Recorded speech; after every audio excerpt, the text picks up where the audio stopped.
Good afternoon, everybody. Big Mike back here with you once again.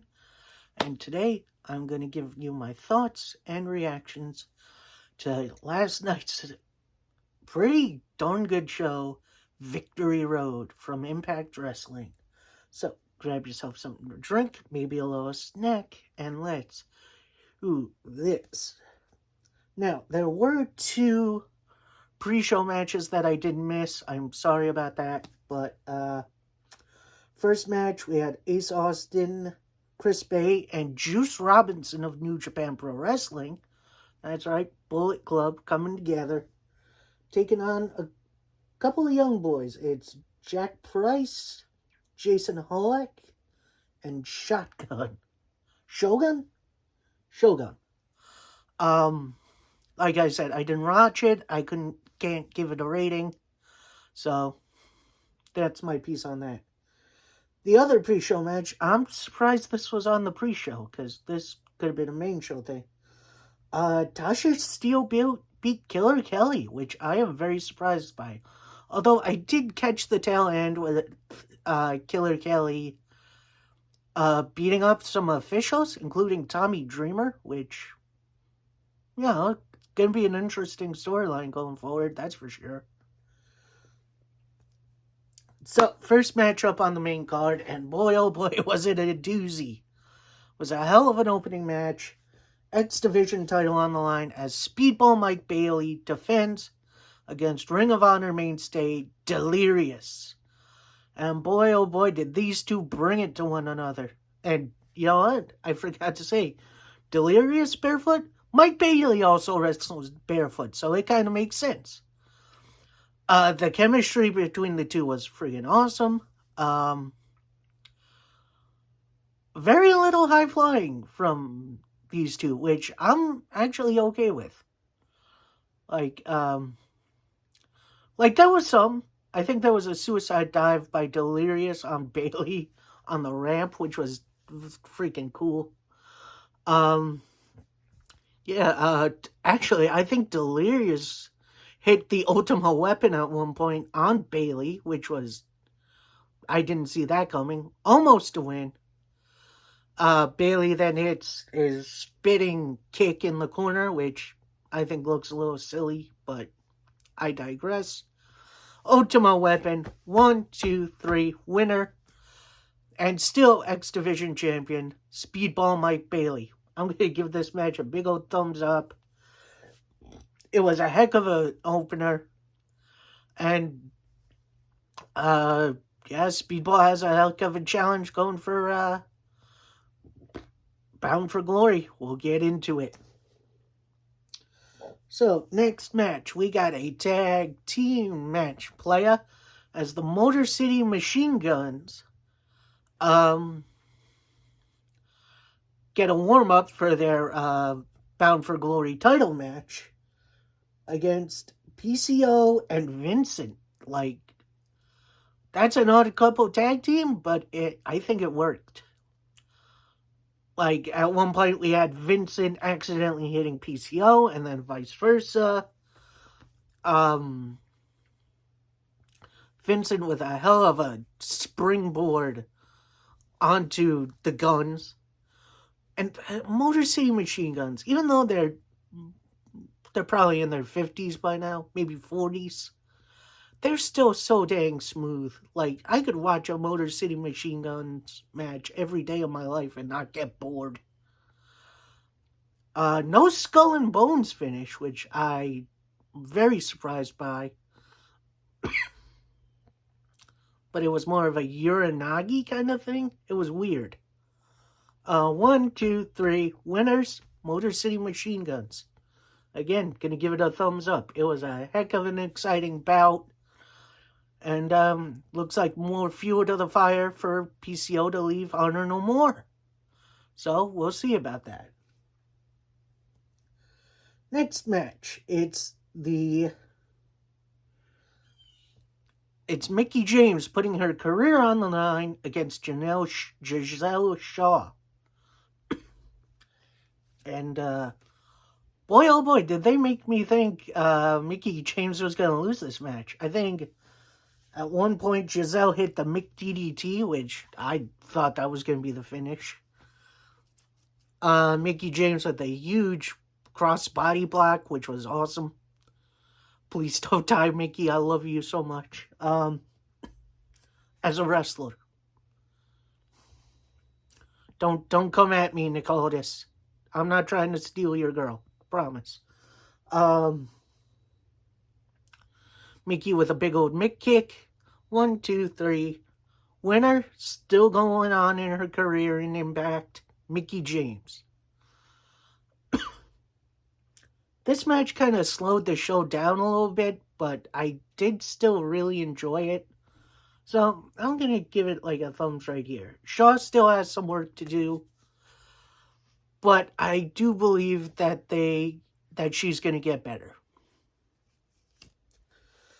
Next up, the intergender triple threat revolver. And the winner gets a number 1 contender shot at the X Division title at Bound for Glory. Now, I was mistaken. So this is an elimination match. So basically what happens, it's a triple threat match. First pinfall, you go, new person comes out. Simple enough until the last 3 are in. Then it's 1 fall to a finish, which, it's interesting. Interesting concept, and I think they executed it very well. First couple guys out was Mia Yim, Laredo Kid, and I believe Trey Miguel was the first 3 out. Mia Yim with a couple eliminations early, which, I'm surprised by. Next guys in, I believe, was Alex Zane and then Kenny King. Lot of springboard moves. It was a little bit hard to keep up with, but I think I did pretty well. Mia Yim then got eliminated by King. Out comes, who was next? Yuya Uemura from New Japan Pro Wrestling, who, I'm going to say this right now, I think has a pretty damn good drop kick. Like, if you want to say who has the best drop kick in modern wrestling, I think it might be Yuya. Like, he's that dang good. Kenny King, I believe, rolled him up, and then out came Black Taurus, which I don't think you ever want to see. Actually, no, because Zarian was next. He eliminates Yuya, and then out comes Black Taurus, who I believe ate the pinfall from Frankie. So, yeah, new number 1 contender. We're going to get Mike Bailey versus Kaz. Like, that's insane. I'm here for it. So, I'm going to give this a big thumbs up. It was a little bit tough to get through, but, it was fun enough. Next up, we have a trios match. As we have Honor No More's Eddie Edwards, Matt Taven, and Mike Bennett, the tag team champions. And they are taking on Heath, Josh Alexander, the world champion, and Rich Swann, who I honestly thought was going to take the pin here. A lot of big moves from Josh, including a dive, which I don't think I've ever seen Josh do, which is absolutely insane. A lot of great tag teaming by OGK, which, honestly, I think they're turning into my favorite tag team. Like, no offense to the Good Brothers or the Briscoes or FTR. OGK, I think I'm really falling for as a tag team. Surprise end. Boston Knee Party on Josh Alexander for the 1, 2, 3. So, Eddie Edwards, who is the number 1 contender for Bound for Glory, has already pinned the world champion, which, that's kind of insane. I'm going to give this match kind of a thumbs over here. It was a little bit of a cluster, you know what, but it was still pretty entertaining. Although I do not like when champions are pinned in non-title situations. That kind of irks me a little bit, but, you know, I'm going to get over it, and I think it was a fun bout. I'm missing something. No, here it is.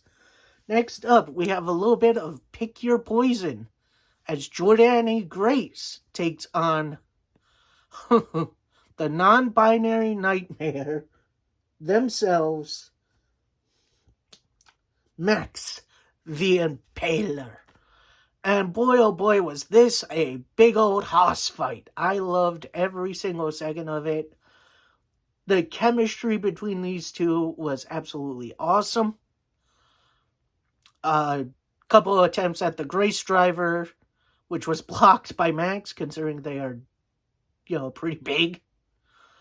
A lot of sick power bombs from Max themselves. I can't believe Father James Mitchell was ringside, so that's pretty cool. Did look like Max got the win a couple times, kick out by Jordan.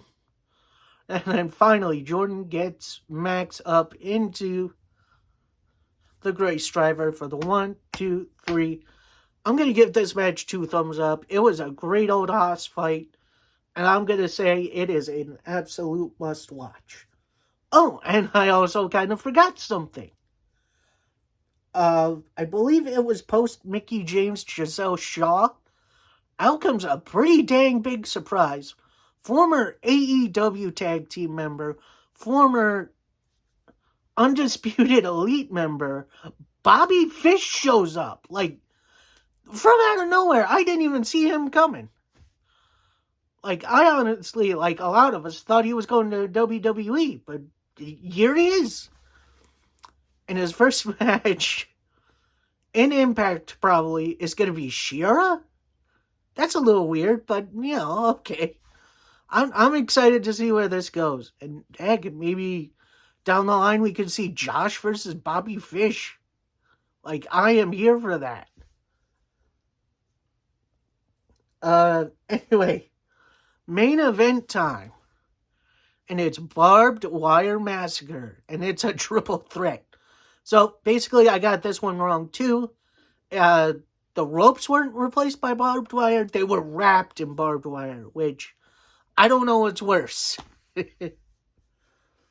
Then you had, like, you know, wet floor steins wrapped in it, baseball bats, chairs. It was weapons galore. Our participants, Steve Maclin, Moose, who have kind of been in an alliance, but that has broken up considering it was revealed by our last competitor, Sami Callihan, that they were going to betray each other eventually. So, that's what set this up. God dang, they beat 7 shades of right out of each other. Actually, match starts with Sami Callihan yeeting Steve Maclin into a barbed wire covered door, which dang, that's one way to start it. Like I said, a barbed wire wrapped wet floor sign was used, which how do they come up with this stuff? Maclin and everyone else gets busted open pretty early. Moose tries for a springboard, running into the ropes, but doesn't want to run into the barbed wire. But then Sami Callihan does it anyway, and he's like, I love this. It was, oh god, the wrestling, the storytelling, it was so dang good. Match ends with Steve Maclin actually getting the pinfall, hitting his finisher, getting the pinfall, and a big old win.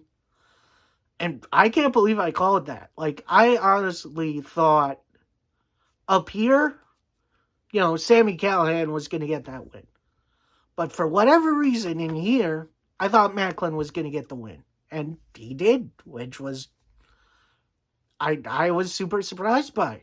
So, hopefully this is a start for a bigger push for Maclin, because honestly, he kind of deserves it at this point. Dude's been putting on banger matches on Impact pretty much every week. So I'm going to give this match a big old thumbs up.